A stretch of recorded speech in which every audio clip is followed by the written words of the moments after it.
नमस्कार दोस्तों, आपका स्वागत है दोबारा से हमारे YouTube channel Raghav classes with essence sir में।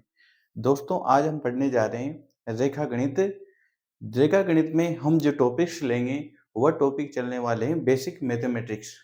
देखिए दोस्तों, बच्चे कक्षा 6 से लेकर कक्षा 10, 11, 12 और आगे कंपटीशन की बहुत सारी तैयारियां करते हैं, पर उनकी तैयारी करते हुए भी उनमें कुछ कमियां रह जाती है, बेसिक चीजें उनको मालूम नहीं रहती। इस वजह से वो सवाल आते हुए भी गलत कर जाते हैं। इसलिए आज हम उन बेसिक्स चीजों को देखेंगे रेखा गणित के अंदर, जो आपको बहुत आगे जाके हेल्पफुल रहने वाली है। तो आइए स्टार्ट करते हैं हम रेखा गणित की कुछ ऐसी जानकारियां जो आपके बहुत काम रहने वाली है, चाहे आप कक्षा 6 के विद्यार्थी हो या कक्षा 8, कक्षा 10 या किसी कंपटीशन की तैयारी कर रहे हो। आप सबके लिए ये वीडियो काम का रहने वाला है। तो आइए स्टार्ट करते हैं। हम रेखा गणित में सबसे पहले हम रेखा गणित की बात करते हैं। वास्तव में रेखा गणित है क्या? तो रेखा गणित जो है, इसको हम इंग्लिश में कहते हैं जियोमेट्री। क्या कहते हैं? जियोमेट्री। जियोमेट्री। देखिए, मुख्य रूप से रेखा गणित के अंदर किसका अध्ययन किया जाता है? तो हम बात करें रेखा गणित के अंदर बच्चों, विशेष रूप से आकृतियों का अध्ययन किया जाता है। किसका अध्ययन किया जाता है? आकृतियों का। अब आकृतियां बहुत सारी प्रकार की होती है, आप लोग जानते हो। आकृतियां आकृतियां जो है उनको इंग्लिश में शेप कहते हैं। आपको पता होगा शेप्स। तो आकृतियां जो होती है मुख्य रूप से हम गणित रेखा गणित के अंदर दो प्रकारों में डिवाइड करते हैं। आकृतियां जो होती है उनको रेखा गणित के अंदर कितने भागों में बांटा गया है? दो भागों में।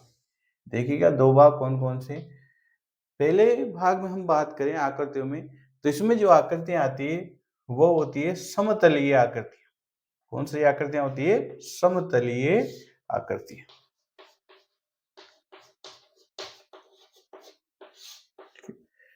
और इधर जो आकृतियां रखी गई है दूसरे नंबर पर, वह आकृतियां हैं बच्चों ठोस आकृतियां। कौन सी आकृतियां हैं? ठोस आकृतियां।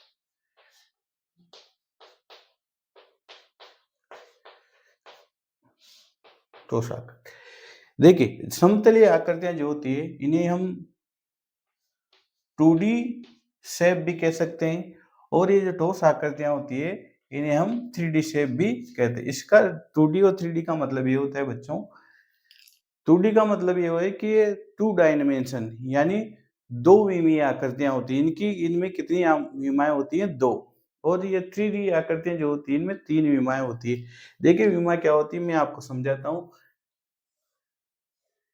आपने अक्षों के बारे में सुना होगा, एक्स अक्ष और वाई अक्ष, और एक और अक्ष होता है जिसे काल्पनिक रूप से हम इधर मान लेते हैं, ये होता है जेड अक्ष। यानी कि ये तीन विमाएं। अब देखिए वास्तव में होता कैसे है, ये इस तरह से होता है। तीन अक्ष, ये अक्ष आपकी तरफ है, ये अक्ष, ये तीनों अक्ष आपस में 90-90 डिग्री के एंगल पे होते हैं। पर हमें एक अक्ष हमेशा ही दिखाई नहीं देता है, हमें दो ही अक्ष सामने से दिखाई देते हैं। कोई भी स्ट्रक्चर हम देखते हैं, जैसे मान लीजिए फॉर एग्जांपल ये चौका डब्बा है, तो ये 3D डायमेंशन स्ट्रक्चर है, तो ये आपको केवल आगे से ही दिखाई दे रही है, उसके पीछे दिखाई नहीं दे रही। हम हमेशा 2D स्ट्रक्चर को ही देख सकते हैं, यानी कि द्विविमीय जो आकृतियां होती है उनको ही हम देख सकते हैं। अब दो विमीय आकृतियां और त्रिविमीय आकृतियों के एग्जाम्पल देखने से और ज्यादा स्पष्ट हो जाएगा कौन कौन सी आकृतियां द्विविमीय होती है यानी समतलीय आकृतियां होती है, और कौन सी त्रिविमीय यानी ठोस आकृतियां होती है। तो मैं यहाँ पर उनके नाम लिख रहा हूं, आप ध्यान रखिएगा। पहली जो आकृति है वह है बिंदु। बिंदु भी रेखा गणित के अंदर विशेष ये रखता है, तो यह एक आकृति है बिंदु। दूसरी जो आकृति है वह है रेखाखंड। आप बचपन से जब छोटी क्लास में पढ़ते हैं कक्षा 3 में आ जाता है एक रेखाखंड।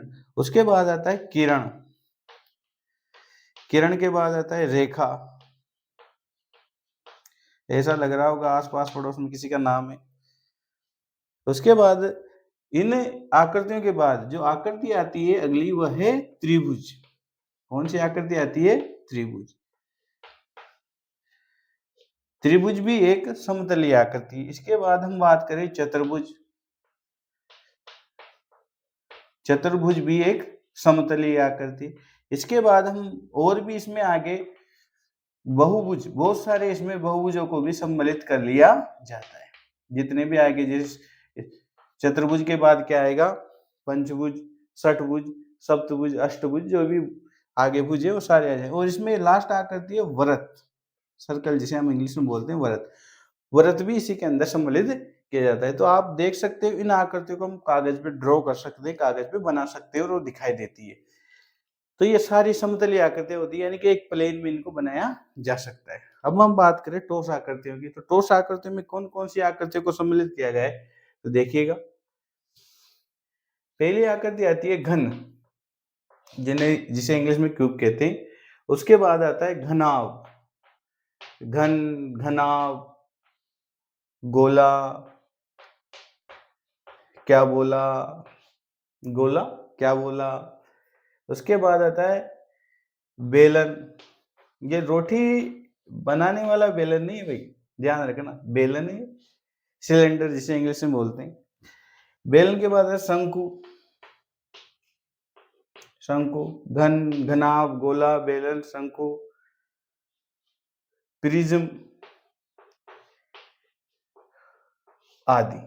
ये आदि आकृतियां जो है, ये आकृतियां जो है बच्चों, ये 3D आकृतियां, ठोस आकृतियां हैं और त्रिविमीय आकृतियां। इनमें 3 अक्ष होंगे, ये वाला अक्ष भी होगा, जो क्या है हमें, अभी जैसे मैं आपको एक स्ट्रक्चर बना के दिखाता हूं।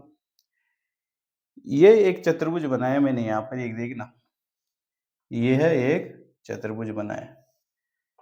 अब चतुर्भुज में इस दिख रहा है कि ये चतुर्भुज है, वन डायमेंशन, मतलब 2 डायमेंशन काम आ रही है, एक्स अक्ष और वाई अक्ष, एक्स अक्ष और वाई अक्ष दोनों काम आ रहे हैं।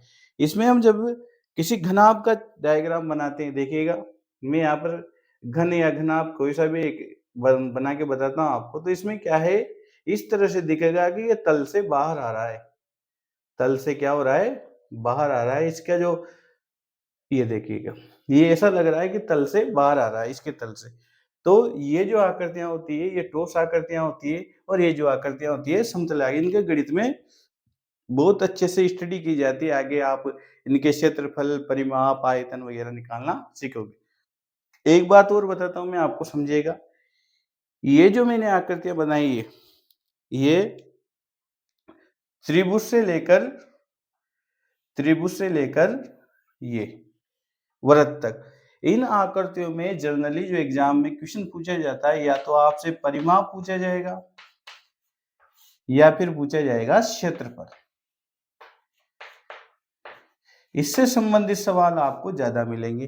तो आपको एग्जाम में की दृष्टिकोण से क्या याद करने, एक तो परिमाप के सूत्र याद करने और एक क्षेत्रफल के सूत्र याद करने। ध्यान रखना, जब भी इन आकृतियों से त्रिभुज, चतुर्भुज और भी सप्तभुज, पंचभुज जो भी है वृत्त, इनके क्या याद रखने हैं, परिमाप और क्षेत्रफल के सूत्र आपको याद रखने हैं। जैसे त्रिभुज के क्षेत्रफल का सूत्र, चतुर्भुज बहुत सारे प्रकार के होते हैं, समलंब चतुर्भुज, समांतर चतुर्भुज, इस तरह इन सभी के क्या याद रखने, परिमाप और क्षेत्रफल के सूत्र याद रखने।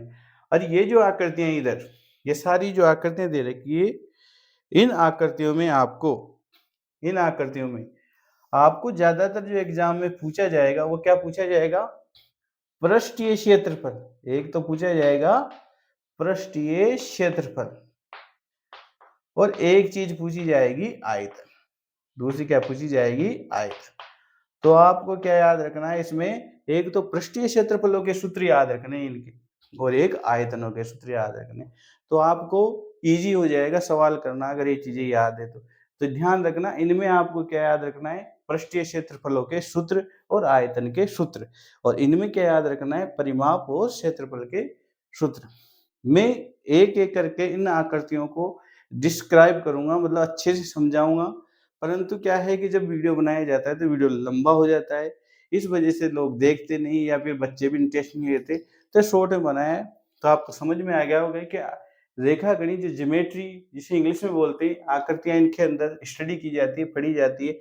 2 प्रकार की आकृतियां होती है, समतलीय आकृतियां और ठोस आकृतियां। समतलीय आकृतियों में बिंदु, रेखाखंड, किरण, रेखा, त्रिभुज, चतुर्भुज, पंचभुज, षष्ठभुज, अष्टभुज, वृत्त आदि सम्मिलित किए गए।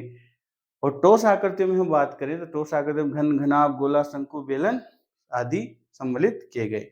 इन आकृतियों में आपको पृष्ठीय क्षेत्रफल और आयतनों के सूत्र याद रखने और इन आकृतियों में आपको ज्यादातर क्या याद रखने, परिमाप और क्षेत्रफल के सूत्र। ठीक है बच्चों, समझ में आया होगा। इसी आप इस वीडियो को आगे अन्य लोगों तक, मेनली उन लोगों के लिए है ये वीडियो जो पढ़ाई कर रहे हैं, स्टडी कर रहे हैं, जैसे कक्षा 6 में पढ़ रहे हैं, 7, 8, 9, 10, 11 या किसी कंपटीशन की तैयारी कर रहे हैं। तो इन वीडियो को उन लोगों के साथ शेयर करें जो पढ़ रहे हैं, ताकि उनको बेनिफिट हो सके। ठीक है दोस्तों, धन्यवाद। सपोर्ट कीजिएगा, पढ़ते रहिएगा और बढ़ते रहिएगा। जय हिंद, जय भारत।